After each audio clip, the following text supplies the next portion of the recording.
This film explores the complex decisions around prescribing valproate, a medicine that can be life-changing for some people with epilepsy or bipolar disorder when other treatments haven't worked, but which carries serious risks to unborn babies and is rarely a first choice. Through the powerful voices of clinicians, people taking valproate, and families supporting loved ones, the film explores what honest, supportive conversations about medication can sound like.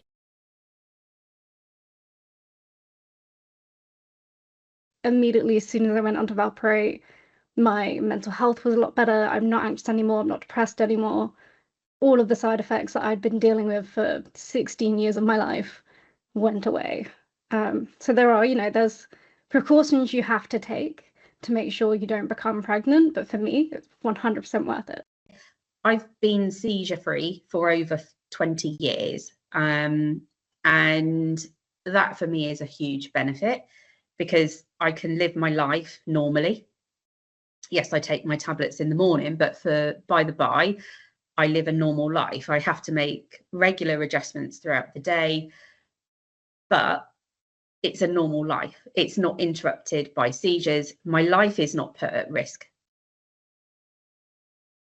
So for any situation where we are considering something that comes with risks and benefits, we go through what are the advantages of being on something and what are the disadvantages of being on that and what would happen if we were not on that medication. And sometimes there's so many different factors. So I do find the clinical decision tool, the valproate clinical decision tool, helpful to discuss about sort of pros and cons on being on valproate, because that helps identify what factors are important to consider when making that decision. So things like generalized tonic-clonic seizures, how important is seizure control at that stage in life, and then with that bring in what are the alternative medications, what would happen if we switched, what would happen if we didn't switch. So it's laying out that information in a way that they can understand. It takes time because we have to talk about the pros and cons of each option. And the other thing I tell my families is whatever decision we make today, that is not a permanent decision. Next appointment, if you change your mind, you have more questions to ask, if whatever we've done is not working, we review that again. Make sure the patient understands both the potential benefits and the possible risks of this drug. I explained that the valproate can be very effective in controlling their seizures, which can greatly improve their quality of life and reduce the risk of seizure-related injuries. I also discuss potential risks, potentially around the pregnancy, as valproate can cause harm to unborn babies, and I outline other possible side effects, such as, for example, weight gain, hair loss, some effects on mood, and explain the importance of regular monitoring. I encourage our patients, while I'm giving this information, to actually ask questions so that I understand that they understood the information I provided. There are, of course, patients with epilepsy who have a learning disability or whose first language isn't English. And generally, we make communication as easy as possible for them at every consultation. So it wouldn't just be about the valproate form, because, of course, it's just as important I have good communication related to their epilepsy management overall, and making sure, for example, medication changes are clearly communicated. So with the instance of English not being the first language, in the NHS setting, I do have access to phone interpreters, occasionally face-to-face interpreters, and of course, sometimes patients will come in with a family member. Then in the context of people with learning disability, now the valproate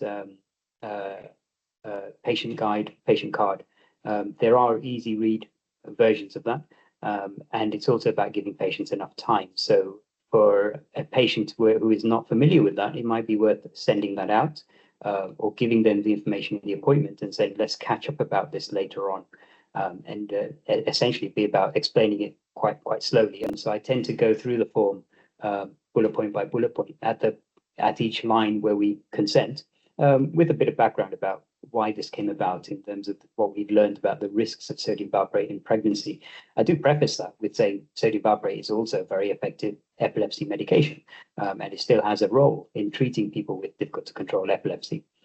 But we have to be very careful about these risks and making sure people know about them. And we want to, of course, minimize the risks.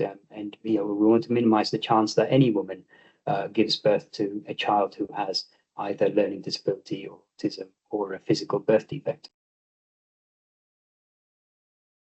I have been on this for like 40 years, and I've got to go back through a 2 consultant sign off to say I am allowed to have it. I can't even put into words how it made me feel. It was just horror, pure horror. And the time frame of waiting to find out if the other consultant had signed it off was unbearable. I asked, well, what happens if the other consultant doesn't agree that I should remain on it? What's the process? Well, they will call you in and we'll have a, we'll all have a chat. And I was like, okay. I said, but what if that consultant doesn't agree? Even after that chat, what's the process? Like, what happens? Where does it go? Understand patients' needs and actually concentrate more on those patients that are being diagnosed with epilepsy on a daily basis.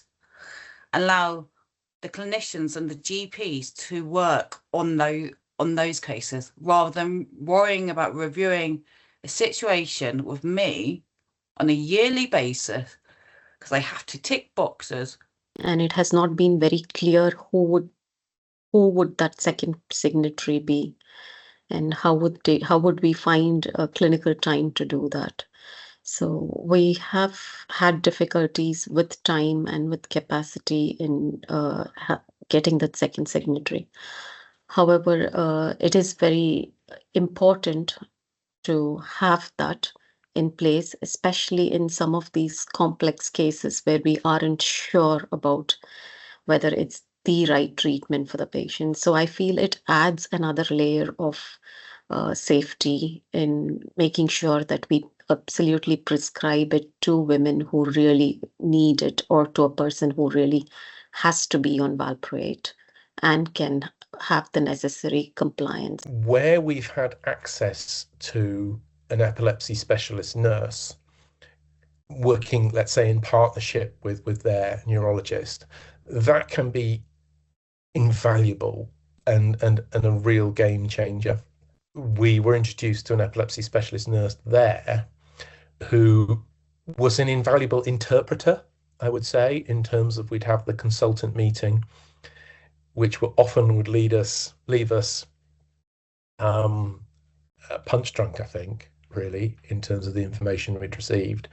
And she would then have the time to say, do you want to sort of dissect that a little bit and tell me a little bit, questions you might have, or we can go into that. That was incredibly helpful. I would say overwhelmingly people who are on valproate love being on valproate, and it's working for them, and often it's been the only thing. I hear that such a lot. It's the only thing that's ever worked for me. It's the only thing that controls my seizures. And I reassure patients, this process is not about taking you off medication that's working well for you. We've got to find out what's happening for them and whether this is an appropriate medication for them. And that's the sort of first part of the consultation. And I think if they see that you're coming at it from that point of view, then, and you've reassured them that this is not about taking them off something that's working well, then I think they're much more open with you. And then you can move into the second part, which is around the contraception and the pregnancy risk and those sorts of things. And I, hopefully they'll be more relaxed and willing to discuss those issues with me. It is a big choice going on valproate, because obviously you're also choosing to be child-free at that time, for the duration that you're on valproate. So definitely think it through, like properly think it through, which people would anyway, but have that in your consideration. But it is, from my point of view, worth it if you're someone who does want to be child-free. Even if your body changes a bit, if you change a little bit, if it can take away those negative mental health things, if it can take away depression and anxiety, like if your body changes a bit, you can go to the gym, you can monitor your nutrition, you know, you can learn these things about nutrition, about your brain, just to like make little changes.